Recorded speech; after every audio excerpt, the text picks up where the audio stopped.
me da una sobredosis, que abren y pegan un grito y dicen, está muerto. Y empiezan a gritar, empiezan a llorar. Yo no debería estar aquí. O sea, perdí absolutamente mis 20 por completo por andar de pendejo. Siempre Dios me estaba poniendo el camino. Jesús me estaba diciendo, es por aquí. Ya era tanta el arrepentimiento que yo fumaba y me ponía a llorar. Siempre fue Dios iluminando y generando discernimiento en mí. Por eso ser agradecido es tomar acción masiva a diario, agradeciendo cada momento, porque la vida es un regalo, estar vivo es un regalo. Todo esto que yo estoy viviendo hoy en día, vivir en Miami, tener clientes que viajan de manera internacional, servir, servir, servir, porque cuando te tienes a pensar en ti mismo, todo va mal, absolutamente todo va mal. Así fue como pasé de la sobredosis al propósito y a encontrar realmente cuál es mi misión en esta vida, cuál es el propósito que tenía Dios conmigo y por qué me permitió seguir viviendo después de haber estado muerto, literalmente. Vale, mira, no quería, no quería hacer este video. La verdad que me ha costado bastante. Me ha costado bastante poder sentarme aquí a contarles esto y yo creo que me ha costado mucho trabajo personal, desarrollo interno. Y pues les quiero contar mi historia. Básicamente este va a ser el video más sincero que haya hecho hasta este momento en mi canal y creo que marca un antes y un después en mi vida. Eh, Así que pues quédate si quieres oír de manera sincera de parte de una persona completamente sin filtros, eh, todas sus caídas, sus puntos más bajos y los momentos de inflexión que creo que han marcado la gran diferencia en mi vida. Um, Pensé en escribir un guión porque la historia es un poco larga, pero no me quiero enredar mucho. Quiero ir al punto y a los puntos específicos más resaltantes que considero importantes. Y pues escúchalo. Si te entretiene, básicamente si te deja alguna lección, escúchalo. Dale un like, que eso ayuda a que lo compartas con más gente. Realmente sería lo único que te pediría. Si hay alguna parte que te llama la atención, lo que sea, sería brutal un like para que ayude a que lleguen más personas.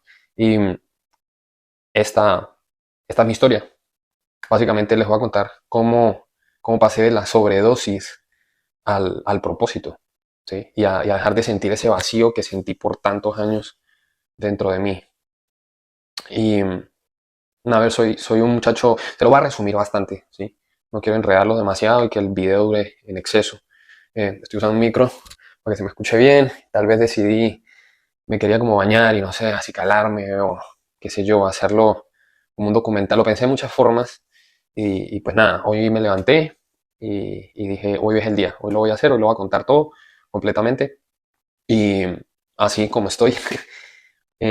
Y hace unos pocos días me corté el cabello, me rapé por completo, pero no sé, siento que hoy es el día y sin más, soy un muchacho normal, ¿sí? Nací en una familia en Venezuela. Mis padres hicieron lo mejor que pudieron con lo que tenían. Desde pequeño ellos se separaron. Tengo entendido que se separaron más o menos cuando tenía yo un año de edad. No fui un niño planeado, ¿sí? Como la mayoría no lo son.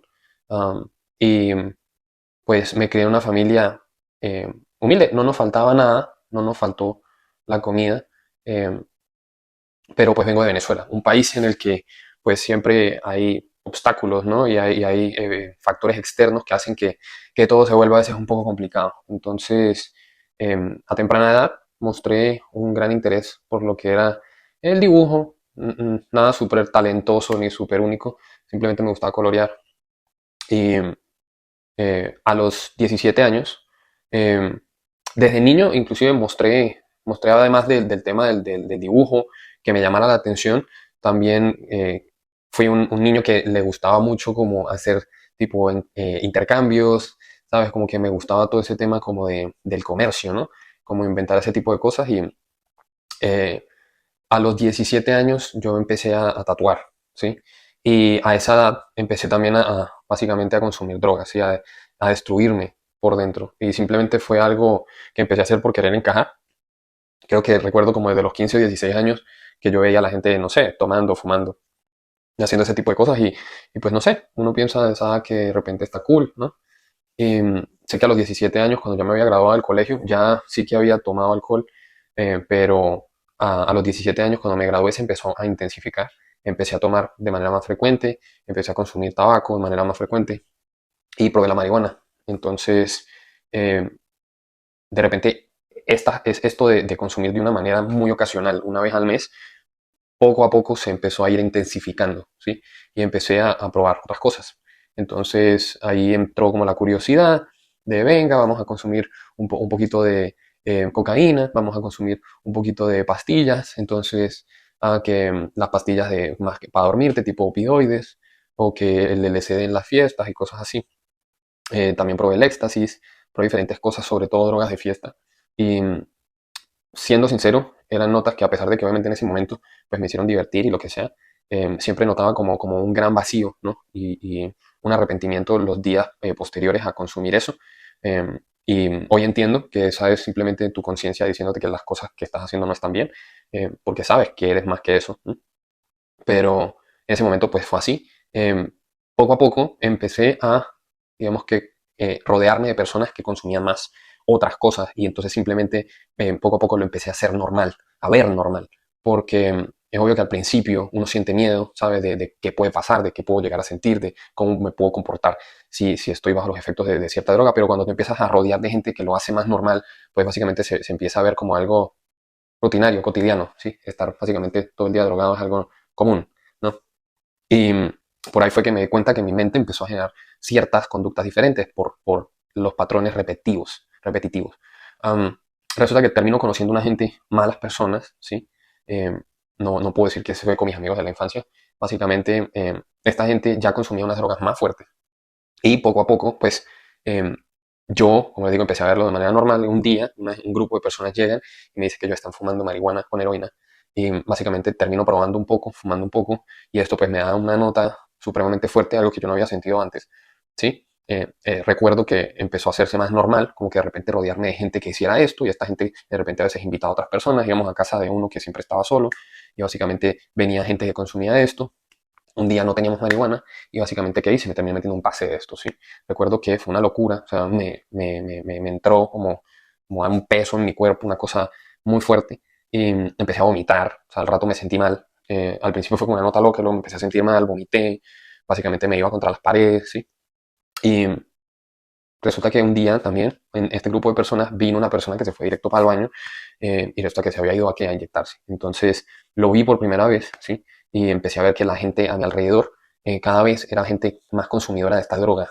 Y poco a poco en mi cabeza se hacía algo normal y yo simplemente me daba unos pasos, fumaba y resulta que un día dije, no, voy a probar a ver cómo se siente por ahí.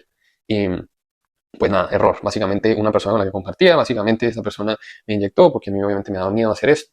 Y pues fue una locura, básicamente fue una locura.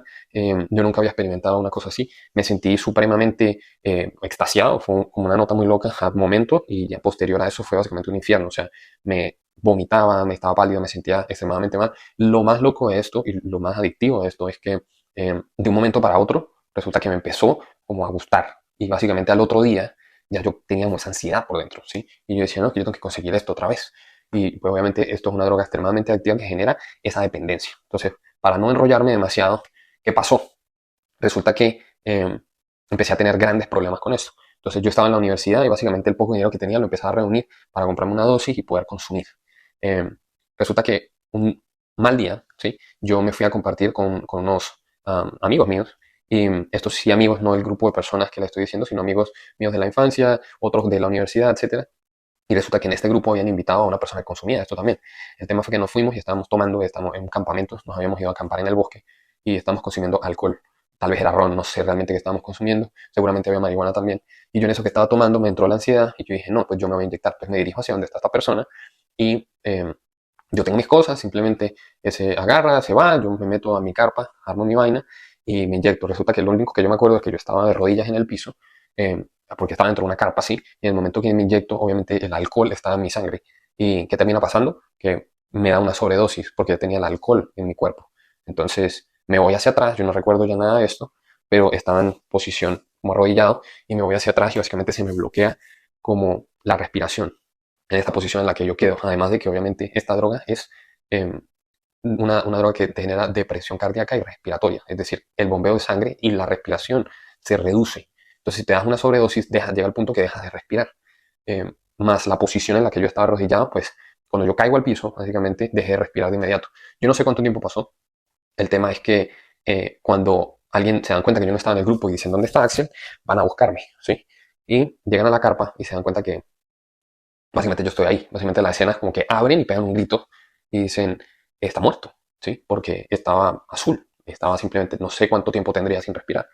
Y pues todo era un grupo como unos, no sé, tal vez habían 6 mujeres y 8 hombres o algo así. Y empiezan a gritar, empiezan a llorar, empieza el pánico entre ellos. ¿Qué pasó? No, Axel está muerto en la carpa, ¿qué? ¿Cómo así? Tal.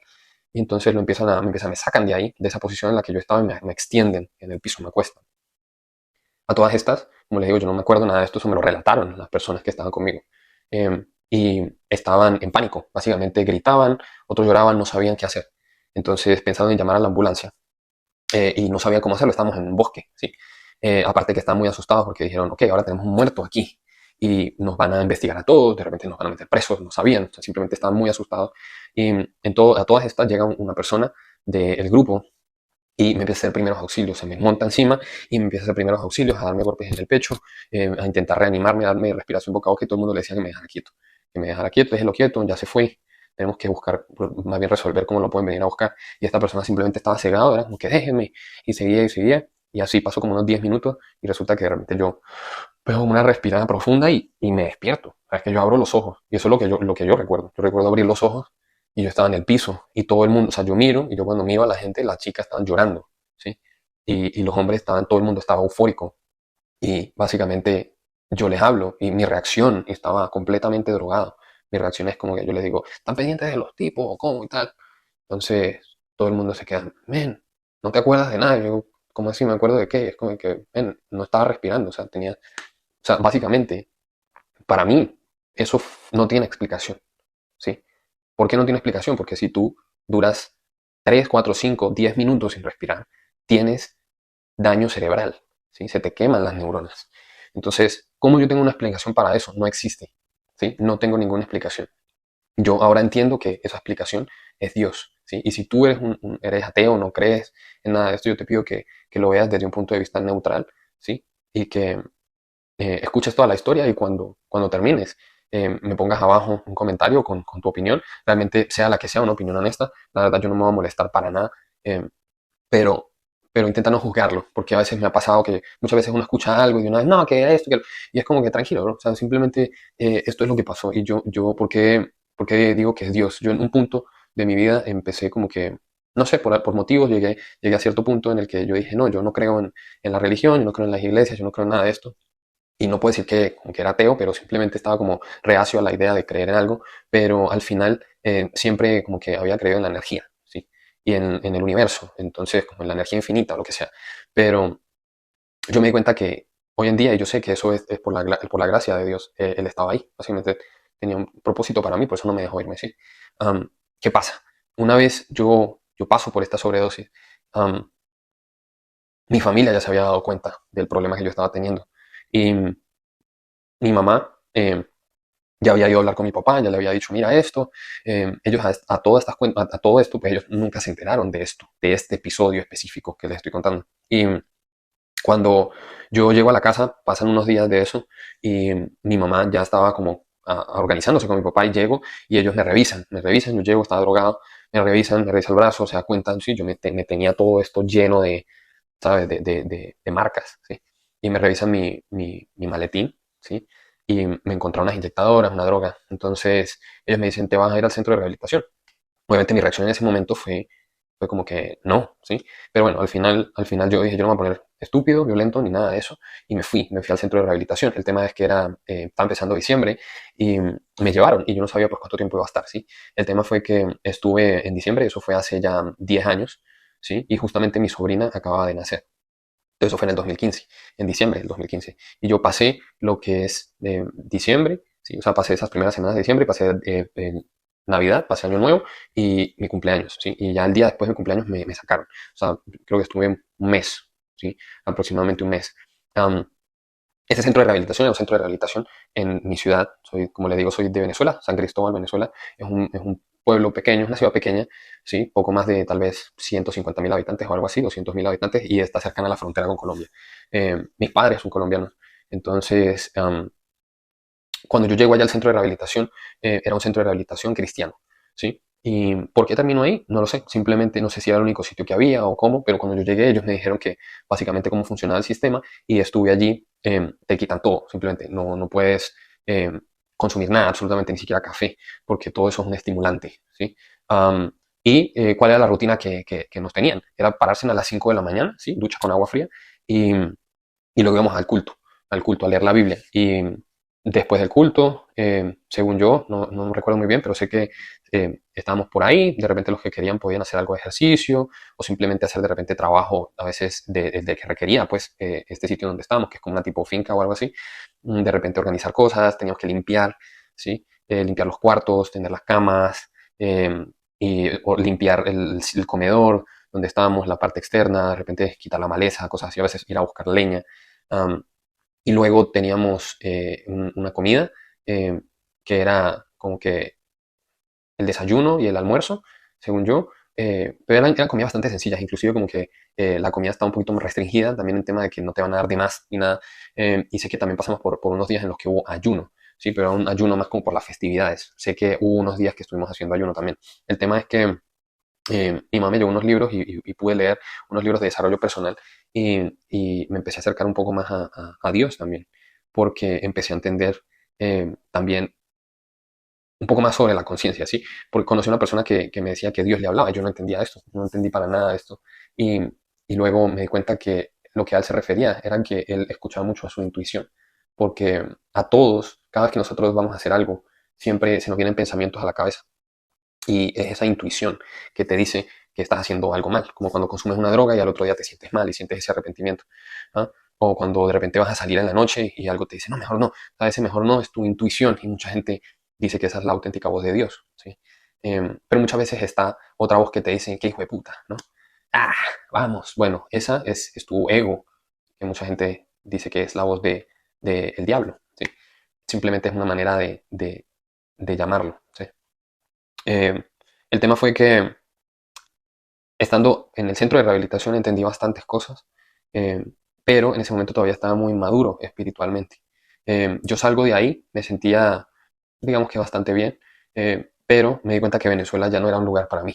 Entonces mis padres son colombianos, yo tengo la nacionalidad colombiana también y mi pasaporte colombiano, y yo decido, yo digo, yo me quiero ir a Colombia.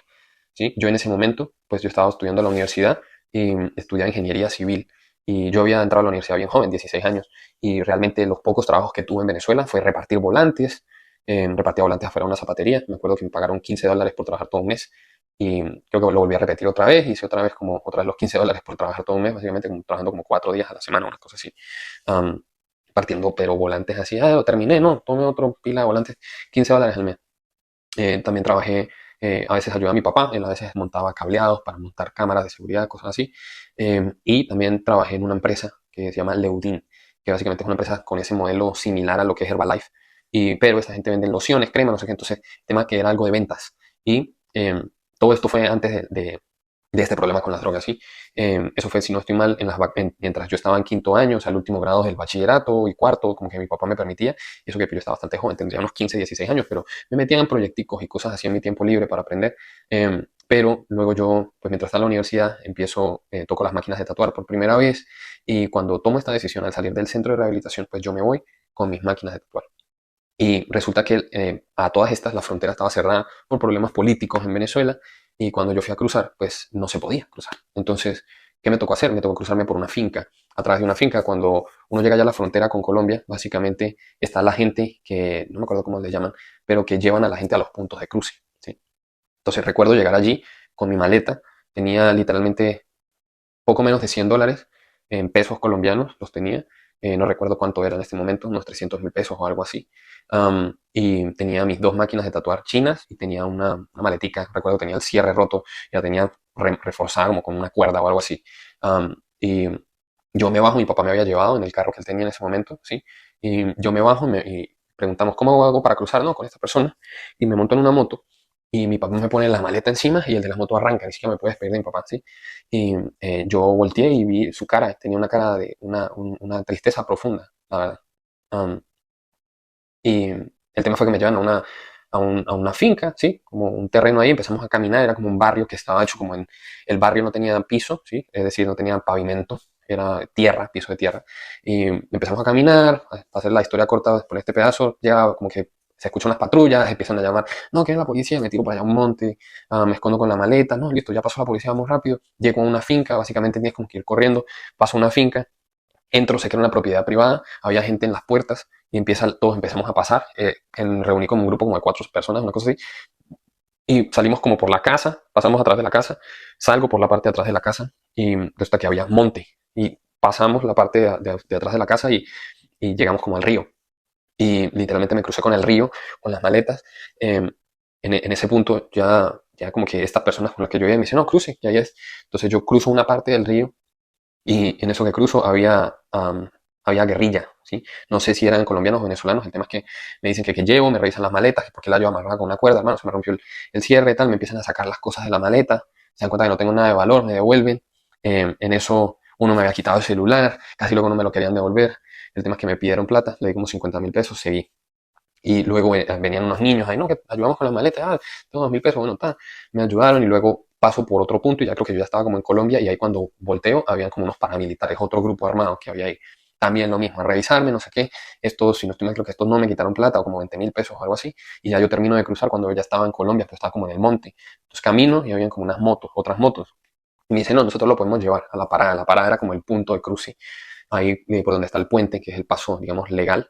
Y pues yo agarro la moto ya a esta altura y me llevaron. Y en eso pues llegué allá, miré, y dije, bueno, no hay policía, no hay nada, ya estoy aquí en Colombia. Como les digo, yo tengo papeles, sí, no fue que entré de manera, o sea, entré de manera ilegal a Colombia, pero yo soy colombiano. Entonces ya en ese punto, pues, si me paraban, simplemente mostrar mis papeles colombianos y ya, me dirijo al terminal y me voy. Yo llego a Bogotá, me recibe allá una tía de mi papá. Cuando yo logro hablar con mi papá, me dice que eso le había impactado mucho, como tener que despedirse así de mí, y que yo no volviera por Venezuela hasta que eso no tuviera como un arreglo o algo así.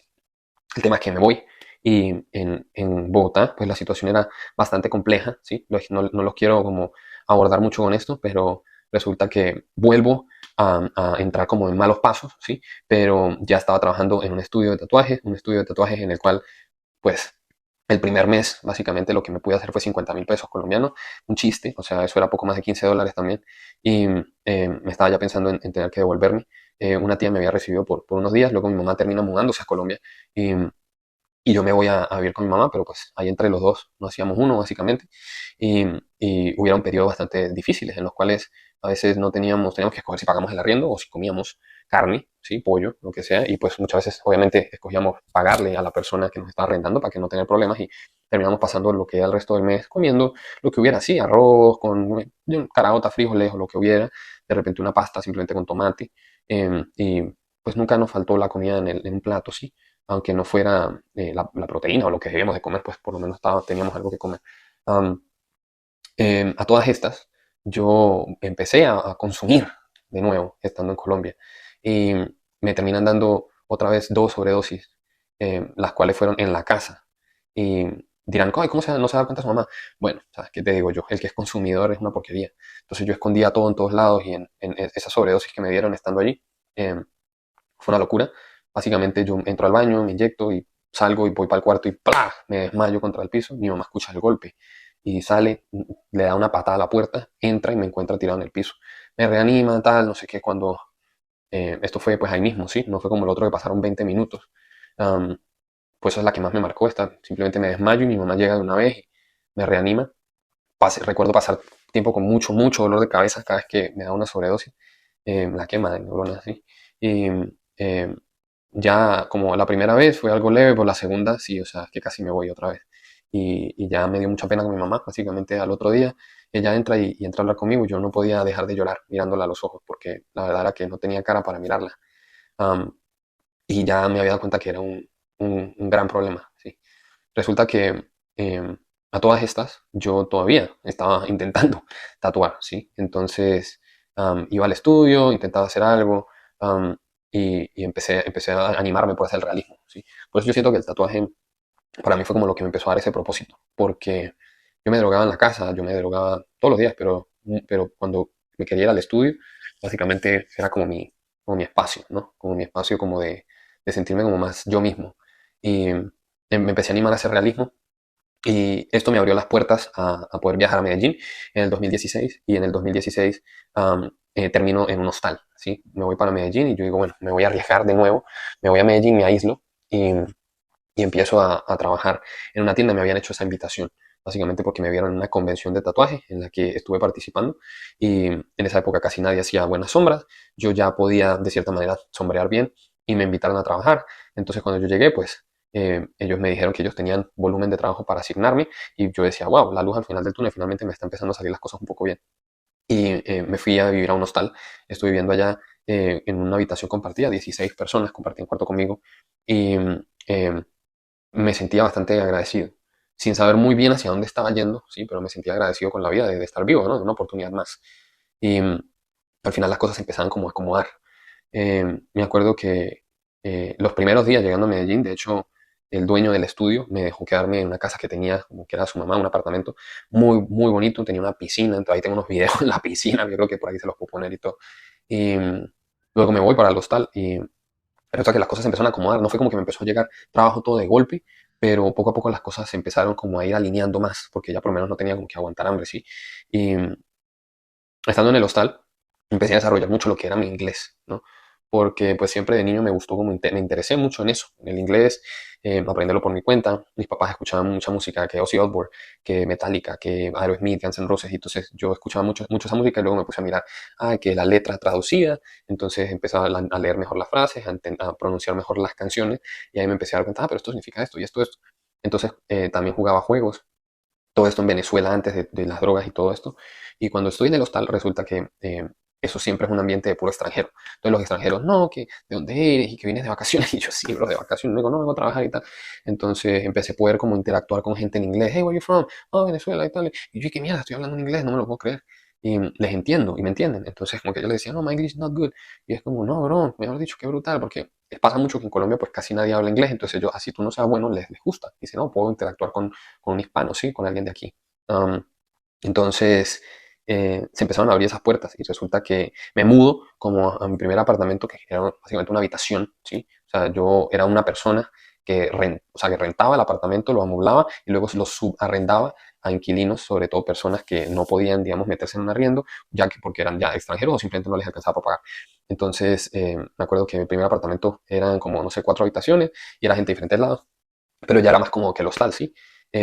Mucha de la gente del hostal la tatué, entonces como que fue una experiencia bastante enriquecedora, o sea, la verdad que apostarlo todo por irme a Colombia así de cero, creo que fue vital para la confianza, porque es que mucha gente ni siquiera está dispuesta a invertir en ellos eh, $50, $100, o sea, y bro, o sea, si tú no inviertes en ti, ¿quién más lo va a hacer? Si tú no crees en ti, ¿quién más lo va a hacer? Entonces, a todas estas de que yo tenía un problema de drogas, todavía no era que tatuara muy bien, y con todo eso fui capaz de apostar en mí mismo, porque no es como que venga y pongo, o sea, me fui con todo lo que tenía en mis manos y no es como que, mira, pongo todo lo que tengo y si no, mi mamá me hace la comida. No, no, es como, bro, me estoy yendo, estoy apostándolo todo y si no, estoy en la calle, ¿sí? Y no es como el que podía llamar a mi mamá, a mi papá para pedirle plata y ayuda, no, ellos están esperando que yo los ayude también porque, ¿sabes? Vengo de Venezuela y la situación no es fácil.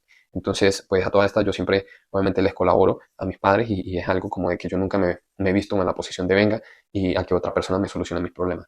Entonces, es importante, me doy cuenta ahora, eso, creer en ti, en tu visión y en lo que tú crees, ¿no?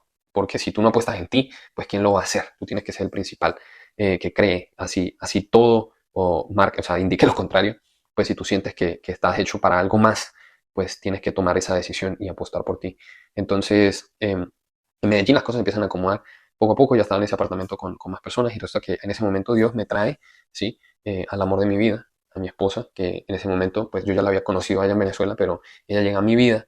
am, Ella en ese momento acaba de emigrar a Colombia, estaba en casa con su madre, con su mamá y su familia en Bogotá y va a Medellín, ahí nos vemos. Y pues eso fue un ángel que me envió Dios a mí, porque básicamente ella creyó en mí cuando me había apostado un peso, ¿sí? Eh, y, y me empezó a dar como a mi vida como ese aire, esa esperanza, ¿no? De que había algo más allá. También y no me sentía como trabajando en la nada, sino como que, ¿sabes? Esa persona con la cual te sientes eh, como animado, porque es como encontrar un complemento, ¿sí? Para poder ser uno mismo y sentir de que hay alguien en el mundo que también puede ser ella misma al lado de ti. Entonces, como que esa conexión real, auténtica, realmente hizo que yo dejara de verme con malas amistades, con personas que no valían la pena, porque simplemente me daba cuenta que estando alrededor de ella era simplemente, solamente me aportaba cosas positivas. Eh, a todas estas, yo todavía no había logrado superar todo el tema de las drogas y todavía yo, o sea, seguía sumándole. Ella no lo sabía al principio, pero mi papá me dijo, tienes que hablar con ella y ser sincero de que tú todavía tienes este problema. Entonces, pues yo se lo digo a ella y, y pues nada, ella decía quedarse a pesar de ese problema, creyendo en mí, ¿no? Supongo en mi visión, en como que no, este hombre puede cambiar, supongo, que fue lo que ella pensó y, y se decidió quedar a acompañarme. Entonces, eh, la hice pasar por muchas cosas que yo desearía no haberla hecho pasar, ¿sí? Pero pues eso nos hizo crecer en la relación. Y, y a pesar de eso, como que llegó un punto realmente en el que yo me estaba cagando en todo. Así que eso diría yo que fue el segundo punto más bajo después del centro de rehabilitación y fue porque como volví a empezar a consumir esto, pues cuando uno está en este estado uno no puede tatuar, ¿sí? Entonces obviamente yo empecé a faltar en el estudio, le decía a ella que me iba para el estudio, realmente me iba a un barrio en Medellín a comprar esto, ¿sí? Y luego me drogaba y entonces llamaba y decía, no, me siento mal, no voy al estudio, o llegaba tarde, o cancelaba las citas y cosas así. Poco a poco me empecé a quedar como sin clientes, ¿sí? Y además de que le mentía, entonces empezaban las confrontaciones y los problemas.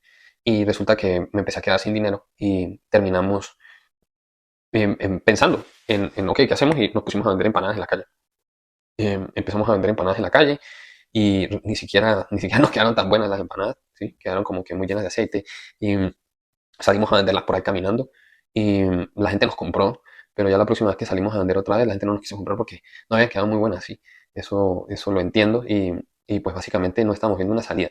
Entonces ella se empezó a cansar mucho porque yo era un dolor en el culo y, y ella decidió que se quería ir y pues ya eso para mí fue como un llamado de atención. Yo dije, oye, ya va, o sea, fue un llamado de atención como dentro de mí y fue como, ¿qué va a doler más? ¿Sí? ¿Seguir con la vida que estoy siguiendo o moverme y simplemente dejar ir toda esa mala vida y que sea parte ahora del pasado y simplemente sea una lección, una parte como de este camino que tú estás viviendo? Y fue así. Yo literalmente un día no podía dormir. Recuerdo que me fumaba cigarrillo tras cigarrillo en la noche de la ansiedad que tenía y, y creo que o sea, mi vida pasó por mi cabeza de qué pasaba si yo dejaba que ella se fuera. ¿Sí? Y básicamente lo que yo vi en eso, y no recuerdo si fue en un sueño cuando finalmente me quedé dormido, pero yo vi que ella se iba y yo simplemente mandaba toda la mierda y básicamente entregaba el apartamento que tenía, simplemente dejaba de tatuar, vendía todas mis cosas simplemente por consumir y terminaba en la calle. Literalmente como un indigente, ¿sí? Un indigente es un habitante de calle, una persona que vive en la calle y luego simplemente muerto, muerto de una sobredosis y ya, porque ese era mi futuro, eso era lo que a mí me iba a pasar. Em, y pues yo dije, no, eso no puede ser así. Entonces yo le pedí a ella una última oportunidad. Yo le dije, dame una última oportunidad. Ella estaba cansada. Ella dijo, pero ¿qué última oportunidad si tú no te controlas, brother? O sea, como que, ¿qué quieres de mí? Entonces yo le dije, porque vámonos a Bogotá y yo quiero que nos vayamos a Europa. O sea, es como que la única alternativa que yo veo a esto. Y yo empecé a escribirle muchos estudios, mandé muchos mensajes, muchos mensajes una noche, estando ya en Bogotá. Y a todas estas estábamos en Bogotá, llegamos a donde mi mamá, ¿sí? Porque pues ella no me iba a llevar a donde su familia, en este estado en el que yo estaba de inquietud, ¿sí? Y pues mi mamá y entre mi mamá y ella, o sea, yo básicamente me tenían encerrado en la casa, ¿sí? Y a todas estas, yo mandando mensajes, mensajes, mensajes, inclusive recuerdo que en esa noche mandando mensajes, alguien me tiró droga por la ventana y me drogué. O sea, nivel de descaro es increíble, ¿no? Y cuando ella, o sea, yo mando todos los mensajes y resulta que al otro día en la mañana me responden, no, no, no, no, no se puede, no, tú eres latino, no, no, no, no. Yo simplemente tocando puertas, reciben artistas invitados, lo que sea, ¿no? Y resulta que un estudio me escribe y me dicen que ni siquiera un estudio, era un tatuador y me dice, háblate con mi jefe, me manda el nombre de una persona así. Y resulta que luego yo ese día le escribo hasta otro señor y me dice, ¿cuándo viene el pasaje? Y yo le digo, no, no, es como que estoy intentando primero, ¿sabes? Tener algo seguro. Escríbeme cuando tengas el pasaje. Y yo, ok. Entonces yo le digo a ella, yo le digo, mira, esta persona me está escribiendo esto. Y me dice, pero ¿qué pasa? ¿Tú no tienes plata? Y yo le digo, sí, no tengo plata. Tenía como 200 euros, tal vez. Eh, $240, una cosa así. Era todo lo que teníamos. Y nada, ese día me voy a dormir y resulta que ella se quedó despierta. Y yo, pues no entendía, pero estaba drogado, tenía sueño, me costé a dormir. Y cuando me despierto por la mañana, ella me dice, ya te tengo el pasaje, ¿sí? Ya te tengo el pasaje. Una tía de ella nos prestó el dinero. Y yo dije, wow. Y me dice, tienes que pagarle a mi tía. Y yo digo, sí, claro que lo va a pagar a tu tía. Y tenía ya el pasaje, yo se lo mando a este señor y el señor me dice, perfecto, pues nos vemos este mes. ¿Cuánto tiempo te piensas quedar? Y yo le digo, pues no sé, a ver, es como que yo me la tiro de exquisito. Y yo le digo, no, bueno, si hay más tiempo. Y yo digo, si no, pues me voy, me quedo un mes. Y digo, y si no me voy. Y me dice, tú puedes estar aquí en Europa 90 días, ¿verdad? Sí. Y me dice, pues quédate los 90 días en mi estudio. Y yo le digo, si hay trabajo, claro que sí. Resulta que pasan como, yo no sé, el pasaje está como para dentro de 2 o 3 semanas, una cosa así. Pasó una semana, me escribe el señor y el señor me dice, ya te tengo agendado todo el primer mes. Y yo que, wow, ¿cómo así? ¿No? Yo sorprendido. Y el tema fue que, bueno, llegó la fecha, si no me equivoco, ahí yo tengo una foto, era noviembre del 2017, em, y me voy. Me voy, estoy en el aeropuerto con Nairobi, con mi esposa. En ese momento éramos novios y pues nada, lloramos, nos separamos, ¿sí? Y pues nada, me voy yo solo porque no teníamos ninguna otra opción. Cuando yo llego a Dinamarca. Sí, bueno, realmente llegué a España primero, pasé unos días ahí. A todas estas me aislé, ¿no? Otra vez. Y resulta que en esta oportunidad ya em, mentalmente me di cuenta que el síndrome de abstinencia es mental. Es mental porque yo simplemente llegué a Barcelona y me sentí unos días como si tuviera como gripa, ¿sí? Como malestar general. Me dolían las piernas un poco, pero ya, o sea, como que la ansiedad se acabó por completo. En el momento en que mi mente se dio cuenta que estaba en un sitio donde no podía conseguir la droga, adiós. Adiós síndrome de abstinencia, no había nada que hacer. Pasé 3 días allá o 4, viajo a Dinamarca y cuando llego a Dinamarca, perfecto, ya me sentía bien. Era increíble, yo no entendía. Eh, Resulta que hago 2 o 3 tatuajes y esta persona, el dueño del estudio, me dice un día, mira, quiero hablar contigo mañana. Y yo, ok, nos vemos ahí y me dice, yo te puedo dar aquí papeles para que tú te quedes a trabajar, si tú quieres. Y aplicamos. Yo pasaron unos días, pagué las deudas que teníamos y yo le compré el pasaje a mi esposa para que viniera. Básicamente, hablé con su tía, le pagué lo que le debía y ella me dice, yo le digo, mira, quiero comprar este pasaje para ella. Y ella me dice, me encanta. Y yo le digo, yo lo voy a comprar. Y ella me dice, si quieres, te pongo la mitad. Y yo, ok, le recibí la mitad y yo se lo agradezco a ella increíblemente. Que Dios la bendiga de manera sobreabundante porque es una mujer increíble. Y, y ella nos colaboró con eso, sí.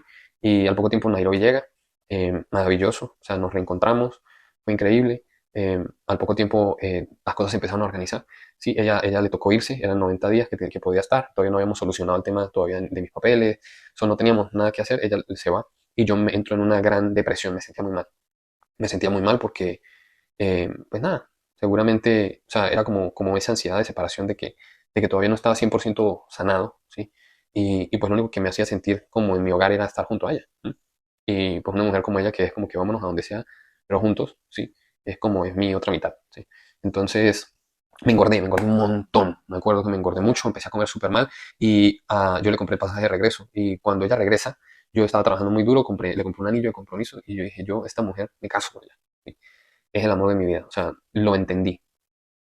Nunca lo había dudado, pero para mí nunca había sido como que se me hubiera pasado por la cabeza hasta que la conocí a ella, como el tema de casarme, ¿sí? Y le propuse, cuando llegó, estábamos en Copenhague, le propuse en el puerto de Copenhague, me arrodillé y le dije que si quería pasar el resto de su vida conmigo. Fue una propuesta un poco más larga, no fue como que así tan sencillo. Habíamos comido, habíamos paseado y ella se sorprendió mucho. Lloramos los dos. Era un día en el verano, ya eran como las 6 de la tarde y estaba haciendo algo de viento y así me comprometí con ella. Al poco tiempo nos casamos y empezamos una etapa de sanación interna. Entramos al mundo fitness. En Dinamarca no hay mucho que hacer, la verdad, y es un buen lugar como para encontrarte a ti mismo. Así que nos dimos cuenta que nos llamaba la atención todo esto del fitness y empezamos a entrenar. Hice una transformación física, más o menos, no sé en cuánto tiempo, como unos 7 u 8 meses. Así que empezamos a comer mucho mejor. También era bastante costoso salir a comer. Eh, pero habíamos pasado de que yo en Colombia a veces tal vez me haría unos 1.200 dólares al mes. Obviamente habían bastantes gastos y no era como que podía ahorrar esto siempre, además de que me gastaba mucho dinero y los últimos meses no había producido nada de plata.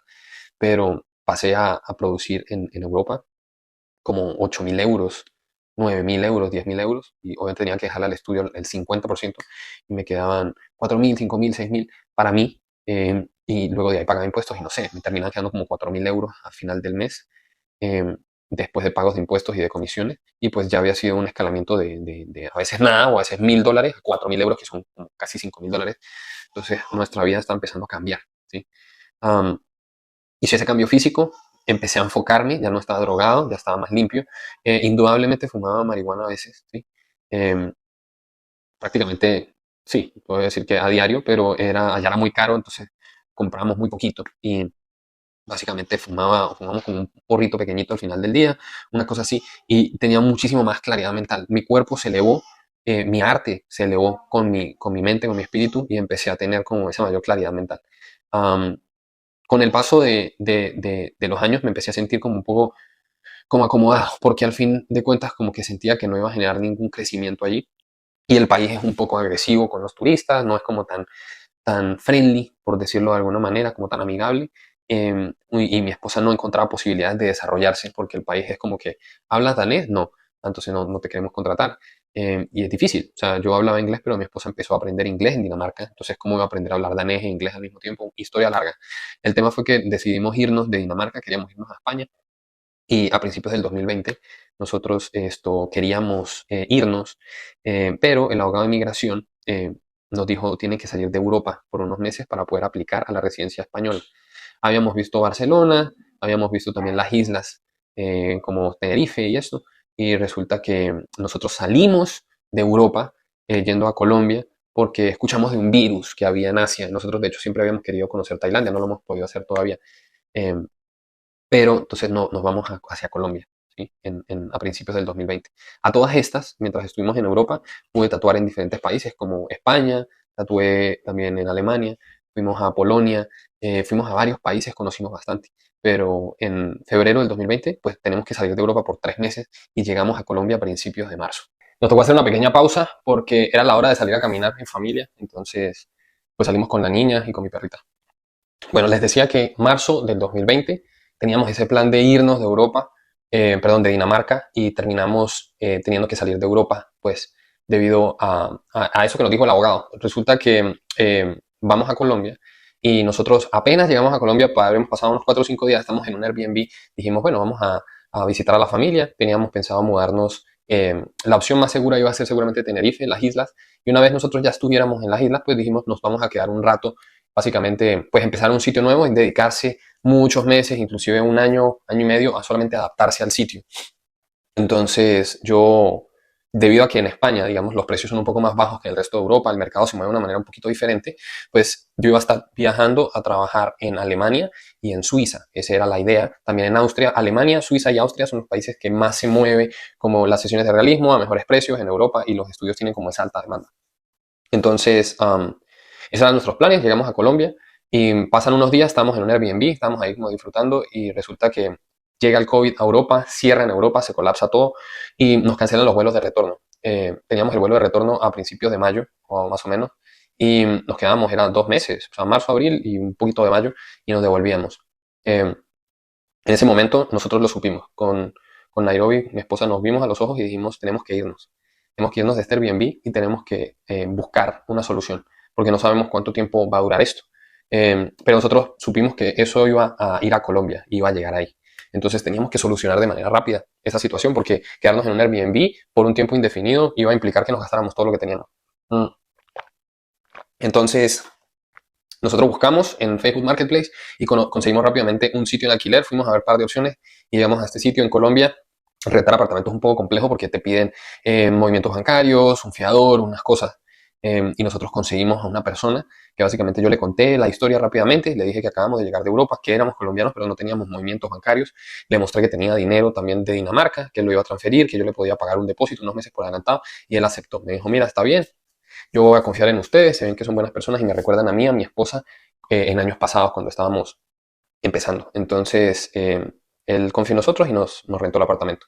El tema fue que pasó una semana o un poco menos de eso, nosotros alcanzamos a comprar un colchón, o sea, una cama, y alcanzamos a comprar nevera, lavadora y eso, porque pues, en Colombia todo, nada de eso lo incluyen los apartamentos y cayó el COVID-19 y cerraron. El que haya estado en Latinoamérica y haya sabido, Colombia se colapsó por meses. Literalmente estuvimos encerrados un montón de meses. Las restricciones más fuertes duraron aproximadamente unos 3 meses o más, en los cuales estábamos completamente aislados, básicamente. A todas estas, una cosa que a mí me nació en esta época de encierro fue abrir mi canal de YouTube. Abrí mi canal de YouTube y empecé pues a compartir lo que yo sabía básicamente sin ninguna expectativa. Quería hablar en ese momento sobre técnica, empecé a hablar de cómo hacer sombreados, a dar tips, cosas así. También me abrí una cuenta de TikTok. En ese momento, básicamente, la gente solamente posteaba en TikTok, era bailes y cosas así, era una aplicación usada principalmente por los niños y adolescentes, así cosas como de baile. Y yo empecé a postear mi trabajo y básicamente eso me hizo generar en mí esa pasión como de esa parte educativa, ¿no? Me di cuenta que era como algo vocacional que surgía de mí, me nacía y que me hacía sentir bien, me gustaba compartir esto. Me voy viral por TikTok. Básicamente eso me sirvió para traerme bastantes seguidores también a mi cuenta de Instagram y me empezó a llegar muchísimos mensajes de WhatsApp. Mientras estábamos en el encierro, WhatsApp, yo tenía como el link de mi WhatsApp en el Instagram y se nos colapsó. O sea, cuando menos veíamos, yo había ganado como 10.000 seguidores en Instagram en cuestión de 2 o 3 días. Todo proveniente también de ese tráfico en TikTok. En TikTok habría ganado unos 100.000 seguidores aproximadamente y se colapsó el WhatsApp. Teníamos cientos, si no miles de mensajes en el WhatsApp y de gente que decía, ¿dónde estás? ¿Dónde estás? ¿Dónde estás? Hasta que empezó a llegar gente que decía, ¿estás en Colombia? No importa. Cuando abran los aeropuertos, yo viajo. Yo viajo a tatuarme contigo, simplemente cotízame, dime cuánto cuesta, cómo es la cosa, a dónde tengo que llegar y yo llego. Entonces, para mí, eso me cambió todo, me hizo la piel porque yo desde que empecé a tatuar, yo veía videos de tatuadores que estaban en Estados Unidos y que básicamente la gente le viajaba de otras partes o tatuadores europeos que vivían en Estados Unidos y que tenían clientes de diferentes países y yo decía, ¿cómo es posible esto? ¿Cómo es posible que la mayoría de la gente que yo conozco o que veo que son tatuadores, ellos estén muchas veces sentados en el estudio mirándose las caras, ¿sí? Y cómo hay otros tatuadores que tienen trabajo de sobra, la gente les viaja y yo decía, pero no se trata solamente del producto que ofrecen, es decir, del servicio, de la calidad del tatuaje, sino hay algo más allí, ¿sabes? Yo empecé a ver que había así algo más y yo dije, ¿y ahora? Justamente me está pasando a mí que hay gente que me dice que ellos están dispuestos a tomar un avión de Florida, de California, de Texas, de Illinois, de diferentes estados, empezaron a viajar a Colombia. Y una vez empezó a pasar como esas restricciones de avión, la gente empezó a llegar. Nosotros habíamos adaptado en el apartamento donde yo tenía una habitación para tatuar y no lo pensamos con mi esposa y no fue cuestión de analizarlo mucho. Abrimos un estudio en Colombia, nuestro primer estudio en el 2021, Quality Studio. Un espacio muy bonito, nos regaló muchas enseñanzas. Teníamos solamente 4 estaciones, pero era un estudio bastante amplio. Aprendimos muchas cosas, aprendimos todos los principios de cómo tener una empresa, cómo llevar todo el tema de la contabilidad, ingresos, egresos, de la publicidad, de la gestión, del servicio al cliente, de la limpieza. Mi esposa es increíble en todo el tema administrativo y de la visión y del tema de cómo mantener el orden y la efectividad. Y increíble, o sea, la verdad siento que hacemos un equipo brutal porque yo soy como de esa parte como del marketing y del liderazgo y ella complementa todo lo demás, como toda esa gestión y yo básicamente cubro lo demás. Entonces, de eso se tratan los equipos, ¿no? No puede haber un equipo de fútbol conformado de solo delanteros, tiene que haber delanteros y defensas, ¿sabes? Y que se complementen los equipos. Porque si lo que hay es como competitividad dentro de un equipo, pues no siempre es sano, y menos en algo como conformar una empresa así. Es diferente, digamos, en un estudio de tatuajes, todos somos equipos y tenemos una competencia sana, es diferente, pero una empresa pues requiere muchas funciones diferentes y tiene que ser cubiertas por gente que sea bueno en esas funciones. Entonces nosotros encontramos que teníamos un muy buen feeling para trabajar en conjunto y nos entendíamos bastante bien. Entonces, mientras estaba fluyendo este proyecto, se nace otra vez, antes de abrir el estudio ya habían abierto aeropuertos y dijimos, no, o sea, ya tenemos la oportunidad de volver a Europa, dijimos, no, no volvamos, teníamos una invitación a Dubái, fuimos a Dubái por primera vez, brutal, me invitaron a hacer un guest spot, me fue increíble, o sea, cuando menos vi, ya empecé también a viajar a México, entonces viajaba a México, Dubái, Alemania, tatuaba en Colombia, tatuaba de manera constante en estos diferentes países, y o sea, ya el inmigrante, básicamente que se cruzó el río con $100 y 2 máquinas chinas, y con problemas de drogadicción, ya se había convertido en un tatuador internacional, y y estaba generando todo ese liderazgo y entendiendo muy bien mi carrera, agendándome por mi cuenta propia, utilizando mi marca personal y el tráfico orgánico y el tráfico pago para atraer clientes y estaba entendiendo finalmente lo que estaba haciendo después de muchos años de tropiezos. Entonces dijimos, no, el camino está en la independencia, en hacerlo por nuestra propia cuenta, eso era lo que nuestra conciencia nos decía que teníamos que hacer. Y a todas estas entró en mí esa pequeña semilla, me faltaba algo que siempre habíamos querido y era Estados Unidos. Entonces, en el 2021, mientras estábamos con nuestro estudio, nos estaba yendo bien allá en Medellín, eh, hablé con unas abogadas, un equipo de abogadas que se especializan en tatuadores. Tuve una entrevista corta, gratuita. Me explicaron del visado O1, un visado de habilidad extraordinaria. Y me dijeron, tú cumples con todo, ya tienes una carrera internacional. Para este visado, un poco complejo, pero te piden diferentes cosas. Y el visado es básicamente para individuos que están muy bien calificados en su industria. Tienen que cumplir con un perfil profesional bastante avanzado, que es, primero, tener altos ingresos demostrables. Esto se demuestra con sesiones bien pagas, ¿sí? En el caso mío, pues yo ya estaba cobrando entre 800 y $1.000 una sesión en Colombia, cuando la mayoría de los tatuadores cobran 200 o $300. Y es un tatuador bien pago porque la gente en los barrios cobran tatuaje de todo el día en $100 o menos. Y yo estaba cobrando 800, $1000, gente de manera internacional. Y además tenía yo esto también, los impuestos que había pagado en el tiempo que vivía en Europa. Declaraba siempre todo lo que ganaba. Entonces eso ya lo tenía, premios. Yo hice muchas convenciones en Colombia, en Venezuela, hice convenciones en Europa, México, diferentes países, participación, premios. Te piden también entrevistas debido a mi viralidad en TikTok. Me entrevistaron en bastantes sitios. Luego hice lo que eran campañas de relaciones públicas, saqué prensa local, mucho tier uno. Tier uno es básicamente los medios más grandes del país que te entrevisten y que el artículo hable directamente de ti, de tu trabajo. Entonces empecé a como a decirle a la abogada qué tenía y qué no tenía. Y me dijo, tú tienes todo lo que necesitas, simplemente ve y compite en algunas competencias más, si puedes ganarte unos premios más y tienes que reunir toda la documentación, es esto, te vale tanto. Entonces, bueno, me puse con ese trabajo y empecé a competir, hice varias cosas otra vez de nuevo, le saqué nuevos requisitos y lo que más me hacía falta era básicamente una empresa que te solicite a ti, como que me interesa el perfil de esta persona y podemos tener clientes interesados en atenderse con él. Entonces empecé a tocar puertas. Resulta que una gente con la que iba a trabajar era en un estado ya en Idaho y, y es un estado que pues la verdad no me llamaba nada la atención, pero la gente con la que de repente yo había tocado puertas en otros sitios no me habían dado ese feeling y los acuerdos que me querían dar eran un poco injustos. Entonces decidí simplemente no insistir por ese lado y no forzarlo, básicamente. Y cuando estaba a punto de irme con la gente de Idaho, me llegó una oportunidad para irnos a Colorado. También me llegaron una invitación para ir a tatuar a Los Ángeles, una de las tiendas más prestigiosas aquí del país. Me llegó una invitación aquí en Florida también, aquí en Miami. Y pues nada, decidimos firmar con esas tres tiendas, básicamente. O sea, un acuerdo, digamos, mixto. Cuando uno hace esta visa, si tienes acuerdo mixto, no está amarrado a ninguna empresa, sino que eres básicamente un contratista independiente, no eres un empleado. Entonces era una visa bastante diferente porque a la de Europa era directamente con una sola empresa. Entonces si tú dejas de trabajar con la empresa o aplicas con otra o inmediatamente te quitan los papeles. Eh, y no tienes como la capacidad de ser un contratista independiente. En cambio, en Estados Unidos la libertad que te da el visado es muy diferente. Es como que mientras que tú seas artista, puedes básicamente trabajar con quien tú quieras y simplemente declara todo lo que estás ingresando, sea muy correcto con eso, paga completamente impuestos de todo lo que recibas y simplemente si tú eres constante y eres un individuo recto, pues el país así mismo te devuelve, ¿no? Entonces, todo ese proceso de la visa, más o menos me costó como unos $14,000, una cosa así. Literalmente vacié mi cuenta bancaria por completo. O sea, esta ya era la tercera o cuarta vez que vaciaba por completo mi cuenta bancaria apostando en mí. Y mi esposa creyó en mí y me dijo, no, mira, dale, porque ¿qué más da? ¿Sí? ¿Qué puede llegar a pasar? ¿Cuál puede ser el peor escenario? Terminamos vendiendo empanadas en la calle, es que ya lo hicimos. ¿Sí? Entonces, se trata muchas veces también de apostar en ti y de poder invertir y tener esa visión, porque si ni tú apuestas en ti, ¿sabes? Nadie lo va a hacer. Entonces, pues mucha gente tiene ese gran problema y es que no invierten en ellos. Eh, Resulta que, bueno, yo puse todo el dinero en mí, simplemente en eso, en apostar en mi crecimiento personal. Yo dije, la respuesta está en ir al país de las oportunidades, del emprendimiento, para yo poder hacer lo mismo que es aquí en Colombia, pero hacerlo allá. Pasó un tiempo, nosotros aplicamos, pusimos Premium Processing Fee, básicamente es algo para que te lo tramiten más rápido, nos dieron la noticia, aprobados. Cerramos nuestro estudio en Colombia, pensamos en dejarlo abierto, pero era un estudio que apenas tenía un año y básicamente yo siempre he creído que el que tiene una tienda que la tienda, sobre todo en su etapa inicial, no me sentía como dejando un estudio abierto sin su líder, ¿sí? Ya que obviamente es la persona que hace que el sitio crezca y se mantenga unido. Entonces yo no quería que mi estudio se volviera simplemente un sitio que primero me generaría estrés y segundo como que yo tener que estar desconectado de lo que iba a hacer en Estados Unidos por estar pendiente de una tienda en Colombia que ni siquiera era que me dejara una gran ganancia. Pero habíamos aprendido mucho y esa era la lección que nosotros teníamos que afrontar. A todas estas, esa tienda en Colombia la abrimos endeudándonos, ¿sí? Nos endeudamos por completo con una tarjeta de crédito de mi esposa. Y pues nada, pagamos esa deuda, pagamos la visa, nos fuimos. Cerramos el estudio, cerramos el apartamento, vendimos todo por completo. Siempre era lo mismo. Mira, cuando yo me fui de Venezuela, me fui literalmente con las dos máquinas chinas y la ropa. De resto, había salido de todo lo que tenía. Cuando me fui a Medellín, también prácticamente salí de todo lo que tenía.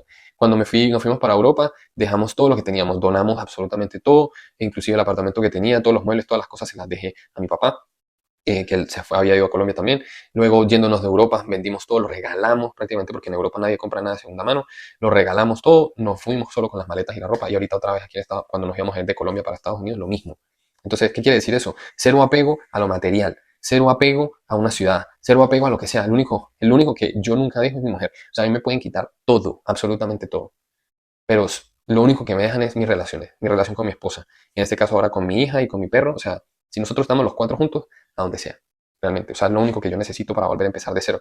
Y es que volver a empezar de cero sería maravilloso, poder documentar todo, sería brutal. O sea, sería increíble porque yo me arrepiento de no haber grabado muchas de las cosas, los puntos más bajos. Simplemente tengo algunas fotografías, algo por ahí que me permite hacer el relato un poco más visual, pero ojalá hubiera tenido yo videos de esas cosas. Eran otras épocas, pero es lo que haría si me tocaría empezar de nuevo. Si tú tienes que empezar de cero, documenta todo, absolutamente todo, porque tu historia es tu fortuna.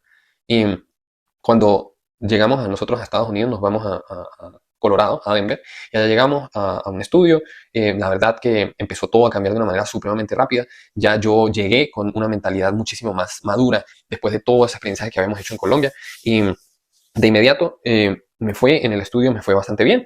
Ellos tenían algunas citas, así que nosotros lo hablamos con mi esposa y luego hablamos con ellos. Y le dijimos, mira, nosotros nos queremos mudar, nos gusta la ciudad, nos queremos venir a vivir aquí, porque al principio el acuerdo era como que, bueno, voy a venir de invitado, ¿no? Pero nosotros habíamos decidido irnos por completo.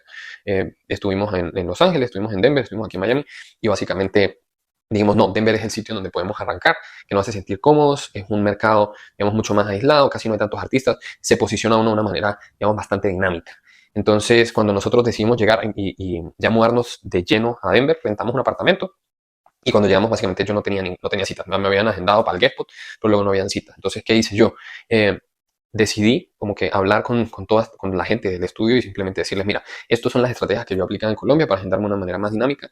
Y ellos dijeron, ah, nosotros no hacemos eso y tal, pero yo digo, pero es que mira, yo estoy tomando la decisión de venirme a vivir aquí y podemos aplicar esto. Si no funciona, pues chévere, pero es algo que yo he utilizado para agendarme mismo y me ha funcionado muy bien. Aplicamos las estrategias.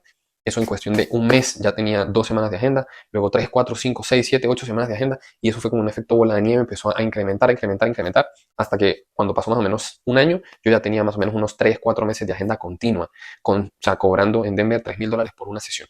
Obviamente tenía que dejar una comisión bastante alta, al principio era el 50%, luego el 40%, pero nos está yendo increíble. O sea, en cuestión de muy, muy pocos meses, en cuestión de literalmente 4 meses, yo ya me estaba haciendo más de $30,000 mensuales de manera constante, después de pagar comisión para mí. Obviamente de ahí tengo que pagar impuestos, pero haber pasado de estar en Venezuela haciendo $15 al mes, repartiendo volantes, luego estar en Colombia haciéndome 1,000, $1,500 mensuales tatuando, luego estar en Europa y después de pagar comisión y pagar impuestos, me quedaran 4,000, 5,000 euros, que son casi $6,000, a pasar a ganarme 30,000, era una locura. ¿Sí? Era una locura, era algo que yo nunca había visto siquiera posible. Y rápidamente nuestra realidad empezó a cambiar. Nos compramos nuestro primer carro, una Toyota 4Runner de cash. Antes de eso, en Colombia, mientras estuvimos en el estudio, mira todas estas, nosotros estábamos produciendo buen dinero en Colombia, estábamos trayendo clientes de afuera. El tema con los clientes de afuera era que a veces cancelaban, no era como tan estable y la gente allá no, la gente local no quería pagar como el tatuaje también. Entonces mi público era básicamente el 85-90% gente de afuera, 10, 15, 20% máximo gente local. Entonces era como medio mixto. Y no era como que todas las semanas esa continuidad de bastantes clientes, sino eran algunos clientes semanales. Y sí que se podía pagar las cuentas y todo quedaba muy bien, pero yo no veía tanto ese crecimiento. Entonces yo tenía que pagar la visa, $14,000 que me iba a costar. Más o menos lo de las abogadas eran como 8 o 9 y otros gastos extra, el gobierno y todo, toca pagar como 3,000 y pico, más las traducciones, en total 14. Y pues todo eso yo lo pagué del dinero generado en Colombia. Y a todas estas nunca nos compramos un carro en Colombia. Habiéndolo podido hacer, preferimos comprarnos una moto y vivir mucho más abajo en nuestras posibilidades para poder ahorrar, para poder cambiar nuestra realidad. Porque de qué me servía a mí empezar a ganar más y gastar más y luego no tener cómo apostar en mí, cómo seguir invirtiendo en mí. Entonces, en Estados Unidos, ya con esta nueva realidad, $30,000 al mes, agendado 3 meses mínimo, de continuo de muchos clientes, todos high ticket, es decir, todos citas de 3,000, $2,500. Compro nuestro primer carro, una Toyota 4Runner, cash, $46,000 más o menos. Y fue brutal. O sea, nosotros compramos ese carro y mi esposa lloró, yo lloré, estábamos con nuestra perrita. Fue la locura. O sea, una camioneta hermosa que antes hubiera sido un sueño simplemente poder comprar eso. Y nos hizo sentir muy bien. Yo creo que no hay nada de esa sensación como el primer carro, y no por el carro en sí, sino por el hombre y la mujer que nos habíamos convertido para poder lograr eso. ¿Sí? A todas estas, para mí, mi esposa ha sido mi pilar. O sea, sin su apoyo y sin su incondicional amor, no hubiera podido yo construirme de la manera que me he construido, y asimismo ella se ha construido como una mujer que es, de manera equitativa, siendo un equipo, sosteniéndonos la espalda y apoyándonos nosotros los unos a los otros, porque sin ella yo no hubiera podido construir como el hombre que soy. Entonces, ese carro fue un logro brutal. Resulta que en ese momento me volví a perder, pero esta vez persiguiendo el dinero. Básicamente no era suficiente, para mí no era suficiente 30,000, yo decía yo quiero más, quiero hacer más, entonces me entró esa ansiedad de que no, quiero invertir en otras cosas y otros negocios. Empecé a buscar mentorías de aprender a hacer e-commerce, aprender a traer cosas de China, dropshipping, aprender a hacer un montón de cosas. Empecé a descuidar mi alimentación, empecé a descuidar mis hábitos, dejé absolutamente de entrenar, empecé a consumir mucha marihuana. En Colorado la marihuana es 100% legal recreativamente, entonces acceder a ella es supremamente fácil. Hay dispensarios, inclusive drive-thru, tú manejas y compras lo que sea con un menú, marihuana supremamente fuerte. Entonces estaba fumando mucho, toda la gente en el estudio, todos fuman, fuman, fuman. Entonces empecé a caer en muchos excesos, a comer de más y empecé a engordarme y a simplemente sentirme muy vacío porque estaba en esa persecución como del dinero y por más de que hubieran picos de 35, 36 mil dólares en un mes tatuando, siempre quería más. Siempre, y me di cuenta que no era más dinero lo que me iba a hacer sentir bien, porque al final me había llegado a sentir mejor ganándome 1.500 dólares en Colombia o ganándome 4.000 en Europa, ¿sabes? Entonces yo decía, pero ¿por qué me siento mal? O sea, no entiendo por qué me siento mal. Y mi esposa me dijo, te estás perdiendo. O sea, en algún momento vuelves y terminas metiendo una pastilla o buscando por ahí haciendo otra cosa porque te veo muy vacío y estás muy desconectado de ti mismo, no eres tú, estás dejando de ser tú. Eh, y pues fue un golpe duro de realidad, un golpe duro de realidad, darme cuenta de que pues nada me iba a hacer sentir bien. Y pues nada, realmente decidimos, en ese momento tomamos la decisión que teníamos que irnos de Denver. No era un sitio en el que yo realmente me viera como instalado, como, yo quiero vivir aquí, porque no sé, era muy frío, la verdad, y a nosotros no nos gusta mucho. Siempre nos habían dicho que, o sea, nos había llamado la atención Miami, ya habíamos venido aquí de vacaciones. eh, a todas estas, mientras estábamos viviendo en Denver, allá duramos un par de años. O sea, te digo, o sea, o sea, duramos 2 años, hicimos varios viajes a Europa, viajamos a Dubái, o sea, inclusive pagué un aniversario a Grecia, un viaje brutal, solo con propinas, o sea, abundancia, mucha abundancia. Y con todo y eso, mucho vacío espiritual interno. Um, y le pagué a muchos coaches, invertí en muchas cosas y eso, de cierta manera, también me hace sentir bien porque al final invertí en mí. No solamente malgasté algo de dinero, porque sí que malgasté, pero sobre todo también siempre tuve eso de seguir invirtiendo en mí mismo. Invertí, aprendí mucho de ventas, aprendí mucho de comercios electrónicos, aprendí de marca personal, aprendí de cómo de correr ads de una manera más profesional, de gestión de clientes. Aprendí muchísimas cosas con todos esos mentores y esas cosas que hacía, pero en un punto intenté como, dije, bueno, me voy con todo. Nos mudamos a un apartamento más grande, más caro. Estaba pagando ya 4.000 y pico de dólares de renta, una cosa absurda, por un apartamento en la zona, en el distrito de arte de Denver. Y en ese momento todo empezó como irse para abajo porque me metí en más gastos y decidí dejar de trabajar tantos días a la semana. Solo estaba tatuando más o menos 2 días a la semana, una cosa así, y ya tenía los gastos muy arriba. O sea, eran gastos fijos como de 18.000 dólares al mes, una cosa así. Y haciendo 2, 3 citas a la semana es que no me daba. No me daba, pero yo dije, no, esto van a ser 2 o 3 meses mientras yo saco adelante lo del dropshipping, el e-commerce, lo que sea. Y brother, básicamente no funcionó bien y empecé a tener problemas en el estudio, de cosas que no vale ni siquiera la pena hablar aquí, pero no me estaba entendiendo muy bien con ellos y simplemente yo dije, no, el momento es ya de irnos. Cuando nos fuimos, eh, ya habían pasado varios meses en los que yo había estado trabajando menos por decisión propia, entonces por lo tanto nos fuimos con menos dinero, pero decidimos irnos a Miami a empezar absolutamente de cero. A todas estas yo ya había hecho varios seminarios, hice un seminario en inglés, de la parte educativa, porque yo decía, eso me encanta a mí, yo quiero seguir haciendo más de esto. Paré mucho mi marca personal simplemente por el hecho de estar como conectado todavía con ese compromiso que tenía con esa empresa, y falta de motivación en sí, pero terminamos haciendo varios seminarios. A mí hice un seminario en México, luego hice una ponencia también aquí en Miami y terminamos diciendo, ok, es el momento. Si nos vamos a ir de aquí, tenemos que irnos al sitio que siempre nos hemos querido ir. Y ahí nosotros siempre hemos querido vivir en la playa. Y por eso nos queríamos ir también a Tenerife en el momento que nos habíamos querido ir. Pero es algo que en mi esposa y yo siempre habíamos querido. Nos gusta la playa, nos gusta las ciudades costeras y dijimos, ¿qué mejor que Miami? Entonces, empezamos a organizar todo para poder irnos. Y cuando decidimos irnos de Denver fue una locura, porque básicamente para yo entregar ese apartamento tenía que incumplir el contrato que tenía. Y incumplir ese contrato me implicó una penalización, una multa de 10.000 dólares. Me tocó pagar para poder irme al apartamento antes de que terminara el contrato. O era pagar eso, o era pagar, creo que 5 meses de renta, que a 4.000. O sea, era el doble del dinero, ¿sí? Eh, y pues yo dije, bueno, pues pago los 10, mejor que pagar 20, ¿sí? Me voy de allá y vamos a pasar unos meses viajando. Teníamos unas cosas que hacer, unas convenciones, iba a estar de jurado en algunos sitios. Y cuando ya nos vamos a venir aquí a vivir a Miami, nos enteramos que íbamos a ser papás. Nosotros ya estábamos buscándolo, queríamos ya tener una bebé. Tenemos ya con mi esposa, nosotros nos casamos en el 2018, así que pues ya este año nosotros cumplimos 8 años de casado, ahora en agosto, ¿sí? Esto lo estoy grabando el 31 de julio, ¿sí? Del 2025, así que el otro mes ya vamos a cumplir 8 años de casados y pues, ¿qué les digo? O sea, ya, o sea, nos llegó la bebé en el momento indicado, todo obra de Dios. Y obviamente en el momento nos sorprendió un poco porque pues no fue como de que de un momento a otro pasó, pasaron unos meses para que esto pasara. eh, y justo nos entró en esa etapa como de mudarnos. Entonces llegamos nosotros aquí a Miami, a eso en noviembre, y estaba trabajando yo en el estudio de un muchacho que yo conozco de aquí, y cuando nosotros llegamos ya habíamos explorado bastante la ciudad, nos gustó mucho Fort Lauderdale, que está a 30 minutos hacia el norte. eh, una ciudad muy bonita, es supremamente bonita, es muy muy cerca de Miami, es menos caótica, tiene un ambiente supremamente internacional, mucho americano, mucho europeo, se habla inglés casi 100% en todos lados, básicamente, no es como tan hispano, y no es que me moleste que sea hispano, pero siento que estamos más abiertos como público y más internacional, y nos gustó, nos llamó la atención, y yo dije, aquí es el sitio donde, que me parece bonito, inclusive nos gustó mucho por el hecho de poder tener a nuestra bebé aquí, poder criarla y pasearla por aquí, un sitio mucho más calmado. Mucha gente dice, Miami, la fiesta y la locura, y es como todo, es como cualquier ciudad, te puede ofrecer lo mejor de los dos mundos. Entonces, Fort Lauderdale nos encantó, nos robó el alma, y justamente yo conocía a esta persona, él me abre las puertas de trabajar en su estudio, pero nosotros veníamos con el plan de buscar un local. Entonces mandamos todas las cosas en un container de Denver hasta acá, las guardamos, mientras para los meses que íbamos a estar haciendo los viajes, luego volvimos en noviembre, rentamos un apartamento.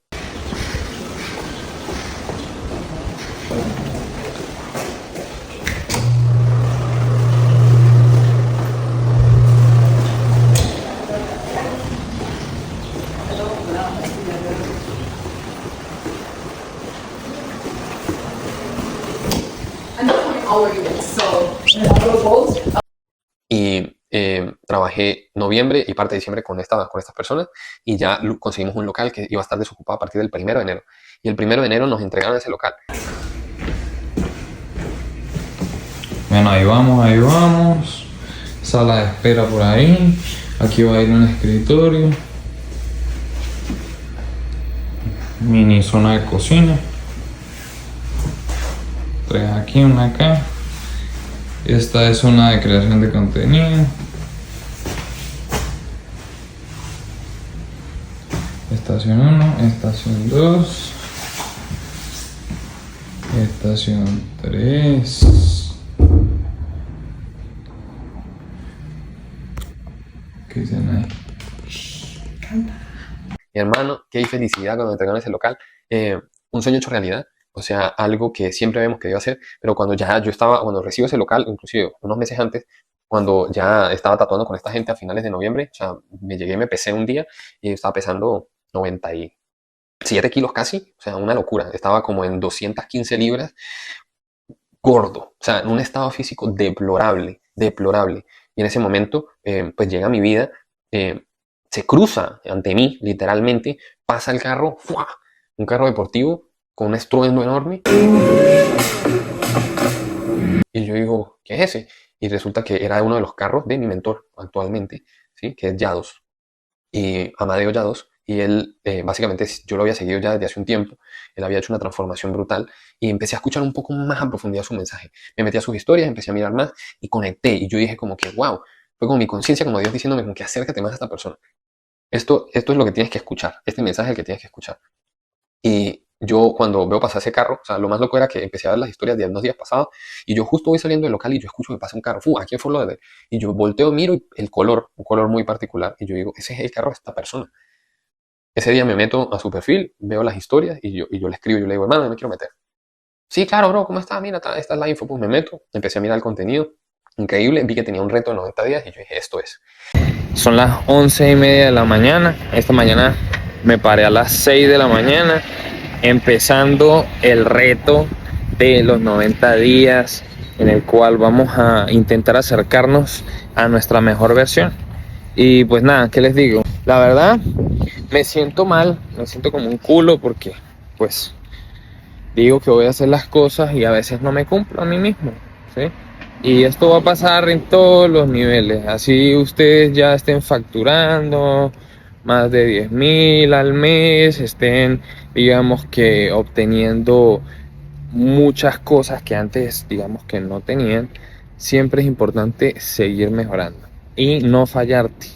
Intentar buscar esa mejor versión tuya, la mejor versión que pueda ser. Entonces, día 1, Me fui al gimnasio después de caminar con mi esposa y la perrita, le hice desayuno y empezamos a entrenar a las 9. Entrené hora y media y les quiero decir que de verdad me siento brutal. Me siento brutal. Toca ya sacar la perrita otra vez para que vuelva y orine. Y pues nada, voy a estarles mostrando un poquito más de ese proceso. Eh, Muy posiblemente esto no lo publique hasta que pasen todos los 90 días, pero pues es lo que es. Empecé a hacer mi reto, empecé a mejorar mis macros, así que contabilizar mis macros, es decir, los macronutrientes, que es pesar la comida que te comes y utilizar una app que se llama MyFitnessPal. Empecé a meter todo el peso, toda la comida. Básicamente el reto era pararte todos los días, llegar al punto de poder pararte a las 5 de la mañana. Entonces decía como que si estás parándote muy tarde, pues empieza 7, 6 y media, luego 6 y 15, 6, 5 y 50, hasta que llegues a las 5. Así lo hice de manera progresiva, empecé a controlar mi comida, empecé a entrenar, a hacer cardio, a entrenar, me metí al reto de no parar de entrenar esos 90 días, todos los 90 días de entrenar, y hasta que hice los 90 días, y cuando vi igual el resultado, había bajado aproximadamente 20 kilos, o sea, estaba pesando, había bajado de 96 a 80, ¿qué? Como a 79, una cosa así. Entonces, 79 deberían ser 17 kilos, había bajado en 3 meses. Es una locura la cantidad de peso que me quité encima. Pero todavía me faltaba algo, y era que en el reto decían que tenía que cortar absolutamente todo. Y yo desde que me enteré que mi esposa estaba embarazada, dejé de consumir también alcohol, pero seguía fumando marihuana. Y me seguía sintiendo mal, me seguía sintiendo mal, me seguía sintiendo mal. Y siendo sincero con ustedes, hasta a un punto de que me ponía a llorar. O sea, yo fumaba y ya era tanta el arrepentimiento que yo fumaba y me ponía a llorar. Y me ponía a llorar pensando en que era un egoísta, que solamente pensaba en mí, en pensar en mi hija, ¿sabes? Dios, mi hija no se merece un papá, ¿sabes? Marihuanero.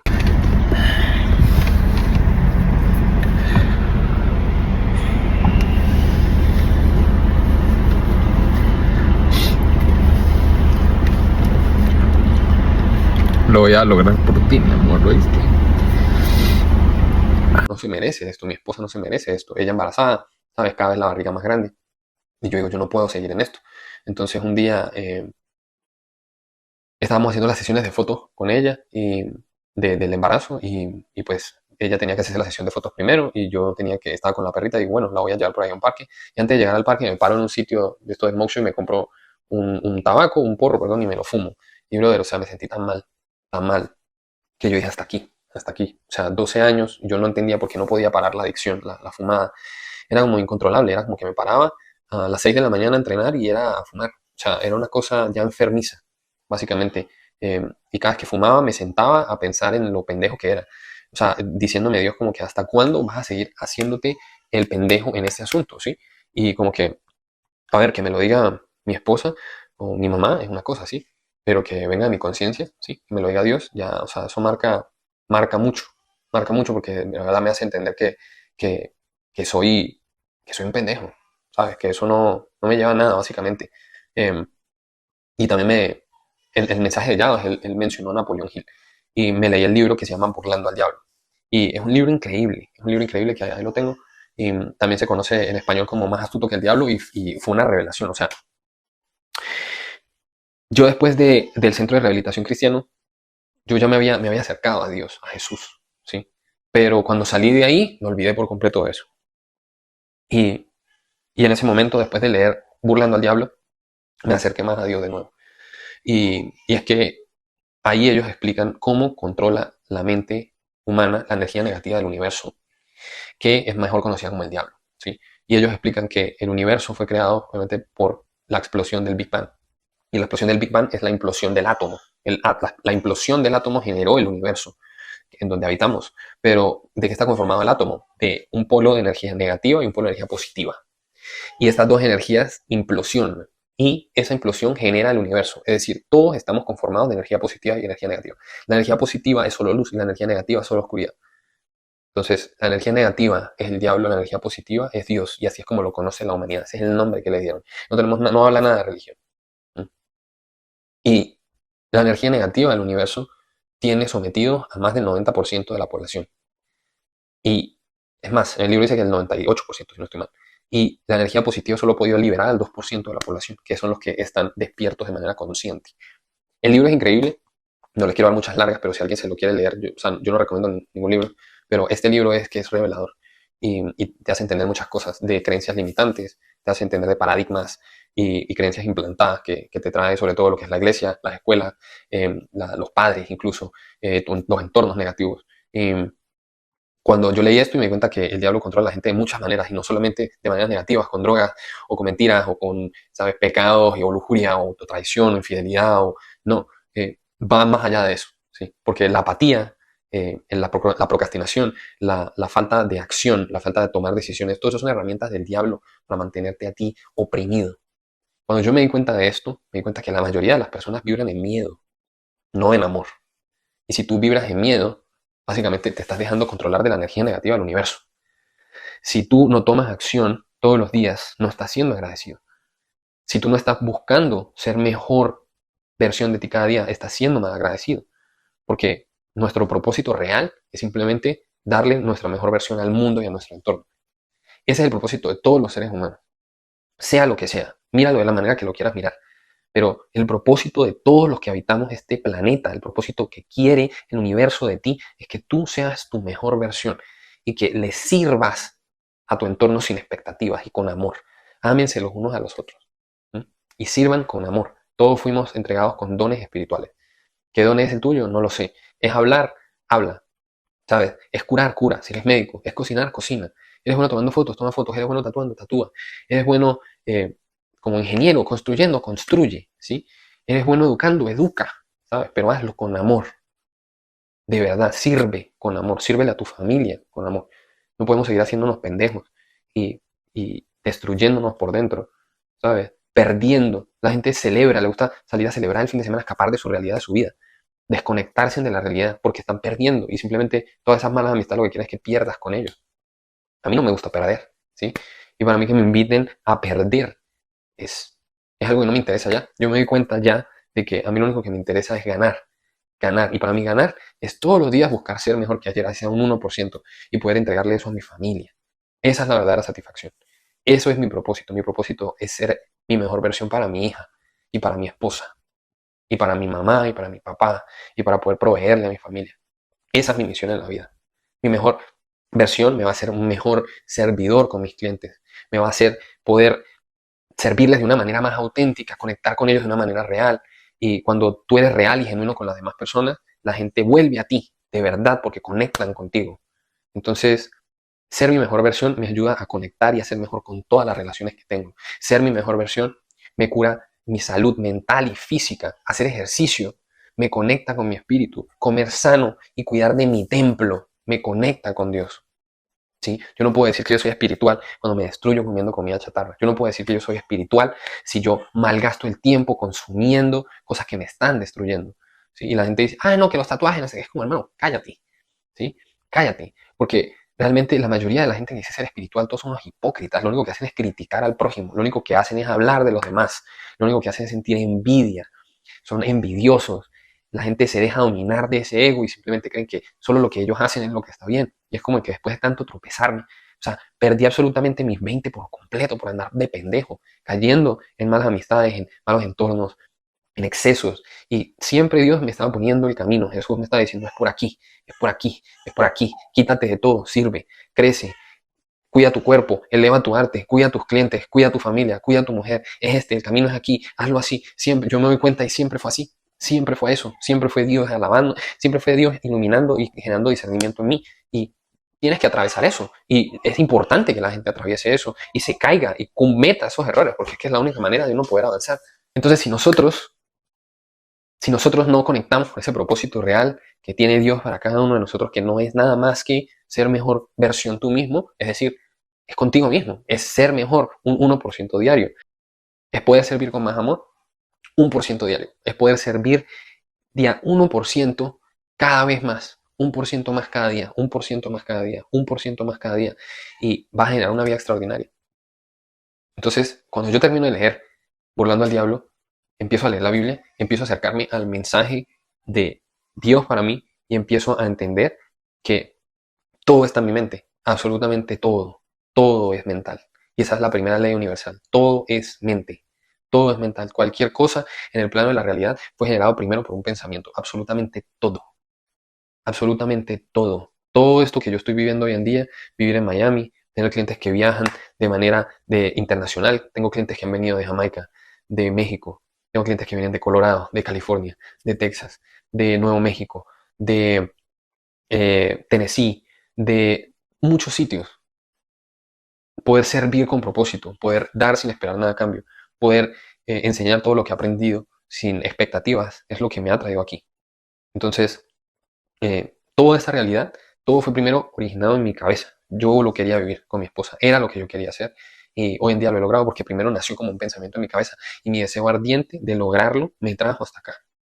Entonces, cuando te generes esos malos pensamientos en tu cabeza, acuérdate siempre de que eres lo que piensas y la motivación es temporal, pero los hábitos son los que te crean y te forman. Y al final, consumir información no te va a llevar a nada tampoco. El desarrollo personal es tomar acción, es la aplicación. Por eso ser agradecido es tomar acción masiva a diario, a diario, a diario, a diario, agradeciendo que estás vivo, agradeciendo cada momento, porque la vida es un regalo, estar vivo es un regalo. Yo no debería estar aquí. Dios me regala un día más en la vida para partirla. Por eso me paro entusiasmado y no pierdo tiempo, nunca. Siempre estoy pensando en cómo puedo hacer más, cómo puedo grabar más contenido, cómo puedo servir mejor, cómo puedo mejorar mis tatuajes, la experiencia de mis clientes, cómo puedo mejorar la vida de mi familia, a mi mujer, a mi mamá, a mi padre, a mi hermana, a todo el mundo. Servir, servir, servir. Porque cuando te tienes a pensar en ti mismo, todo va mal. Absolutamente todo va mal. Y después de haber perdido todo ese peso, dejé la marihuana y ya pasaron 140 días que no he fumado absolutamente nada, ni un poquito, porque quitarse es quitarse por completo y no hay vuelta atrás, no voy a volver a fumar más. Ya son más de 10 meses y medio sin consumir alcohol. Mi hija tiene 3 meses de nacida y me siento mejor que nunca. Estoy en la mejor condición física que he estado nunca. Y es solo el inicio. Esto es solo el inicio, hermano. Y pues así es como empecé a escuchar la voz de mi conciencia y cambié mi realidad por completo, encontrando el propósito real de mi vida. Así fue como pasé de la sobredosis al propósito y a encontrar realmente cuál es mi misión en esta vida, cuál es el propósito que tenía Dios conmigo y por qué me permitió seguir viviendo después de haber estado muerto, literalmente. Si tienes algún comentario, la verdad me encantaría leerlos a todos. Lánzale un like para que nos compartan y podamos llegar a más personas con este mensaje. Y si no has visto mi masterclass gratuita, aquí te la pongo en la descripción del video. Son muchísimas horas de conocimiento para que aprendas a tatuar. eh, También para que aprendas de ventas, para que aprendas de mentalidad, para que aprendas a superar todos esos obstáculos que yo he atravesado. Te dejo todo mi canal de YouTube. Hay muchísimo contenido de cosas brutales, ¿sí? Que les quiero compartir, que me han funcionado a mí para poder transformar mi realidad. Y para mí es lo mejor que he podido hacer, es realmente limpiarme, sentirme bien y poder ser 1% mejor cada día. Para mí no hay mejor sensación que esa. Hoy miro atrás y entiendo que todo valió la pena. Absolutamente todo valió la pena. Cada dificultad que tuve que atravesar. Absolutamente todo. Y al contarte esta historia, mi intención no es que tú cambies, sino mostrarte a ti que cada cosa que se atraviesa, cada adversidad, es lo que te va forjando en la persona que el universo o Dios quiere que te conviertas y le entregues al mundo. Para mí, mi felicidad, mi fortuna es eso. Es ahora vivir una vida en la cual estoy entregado 100% a mi hija, a mi esposa y a mi familia, a servir a mis clientes y a servir con el conocimiento que yo he adquirido a personas que han atravesado mis mismos problemas para que ellos salgan de allí y no tengan que atravesar eso, lo que quieren, porque al final yo te estoy diciendo con esto que no cometas los mismos errores o que no salgas ahí, no consumas o no hagas o no lo que es o no jodas. Yo lo único que te estoy diciendo es que yo lo hice y a mí no me gustó. Lo hice y no me trajo nada bueno, porque yo no te voy a decir aquí, no, pero no me arrepiento de la diversión que tuve. Es que al final yo no me arrepiento, pero era algo necesario que tenía que atravesar. Lo que sí sé es que no me gustó.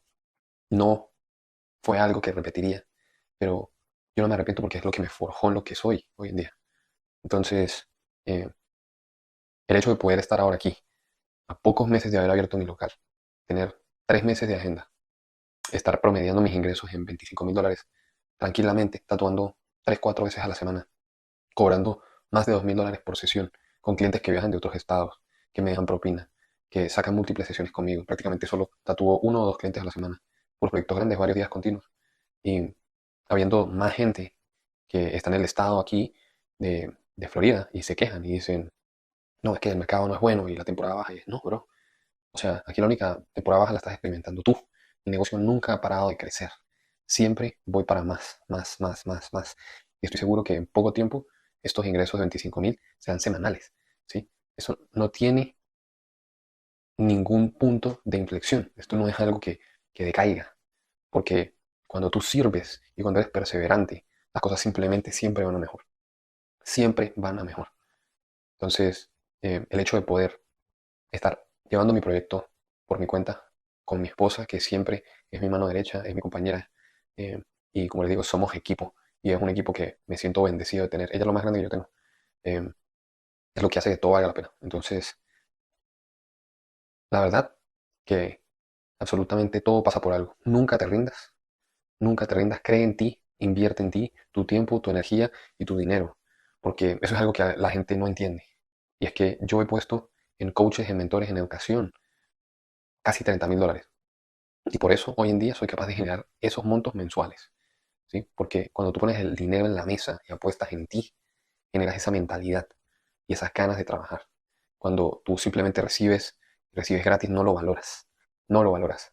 Y esa cercanía con las personas que están donde yo quiero estar me hace evitar errores y me hace entender dónde poner mi enfoque y tener la certeza, la fe, mantener esa fe, de que si yo tomo acción en lo que esas personas me dicen que tome acción y me enfoco en lo que me debo enfocar, quito el ruido externo, genero resultados mucho más rápido.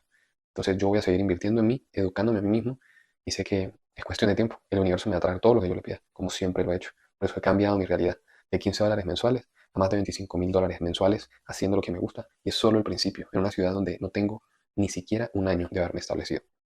Clientes viajando a otros estados. ¿Cómo pude pasar de la sobredosis, de estar prácticamente muerto en varias oportunidades, al propósito? A tatuar con propósito, a servir a mi familia, a servir a mi esposa, a mi hija, a servir a mis padres, a ser cada día mejor y a estar conectado con Dios, con mi propósito, con mi alma, sintiéndome bien cada día. Hoy en día me siento mejor que nunca y me siento realmente conectado con mi ser interior. Y eso realmente no tiene precio, es invaluable. Gracias por escuchar y me despido. Axel Rojas aquí. Nos vemos en el siguiente video.